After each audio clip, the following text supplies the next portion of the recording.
देश में लोकसभा चुनाव से पहले सीएए कानून को लागू कर दिया जाएगा। इस बात का ऐलान खुद केंद्रीय गृह मंत्री अमित शाह ने किया।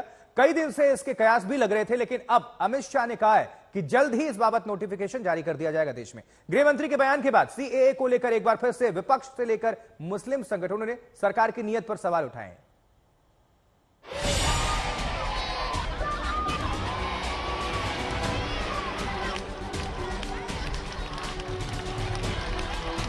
जिस सिटीजनशिप अमेंडमेंट एक्ट को लेकर देश में कई महीनों तक बवाल मचा और मामला ठंडे बस्ते में चला गया था, 2019 में बिल पास करने के बाद से सरकार ने इसको लागू करने की जल्दबाजी नहीं दिखाई।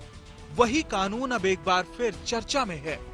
गृह मंत्री अमित शाह ने दो टूक कहा है कि सीएए जल्द लागू होगा।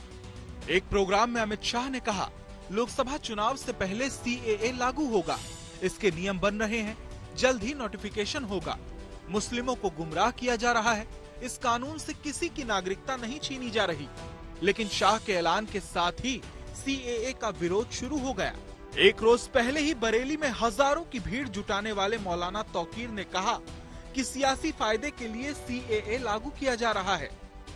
लोकसभा चुनाव से पहले ये सब चुनावी फायदे हासिल करने की बातें हैं और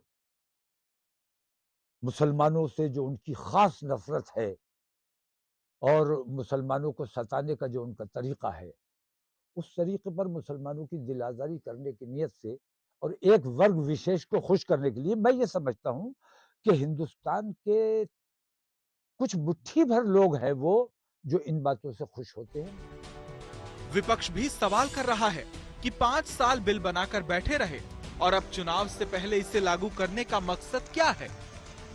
जमीन पे इसको 2019 में ही लागू हो जाना था। 2019 में आपने ये बिल पास किया, उसको कानून बनाया, 5 साल आपको गाइडलाइंस बनाने में लगे। तो ये कुछ नहीं है, ये चुनावी फिर से एक जुमला सामने आ रहा है इम्प्लीमेंटेशन को लेकर। और मैं इसलिए कह रही हूँ कि एक तरफ ये कॉन्फिडेंस जताते हैं कि 370 का आंकड़ा पार करेंगे, 400 का आंकड़ा एनडीए पार करेगी, और दूसरी तरफ सारे विपक्षी दल को अपने खेमे में लेने की कोशिश कर रहे हैं। जो चीज 5 साल पहले लागू होनी चाहिए थी वो अब हो रही है। तो दिख रहा है कि ये चुनावी रणनीति का एक one more factor in that. जाहिर है चुनाव मैदान में जाने से पहले बीजेपी अपने तरकश में हर वो तीर रखना चाहती है जिससे विरोधियों को जवाब दिया जा सके। ब्यूरो रिपोर्ट, आज तक।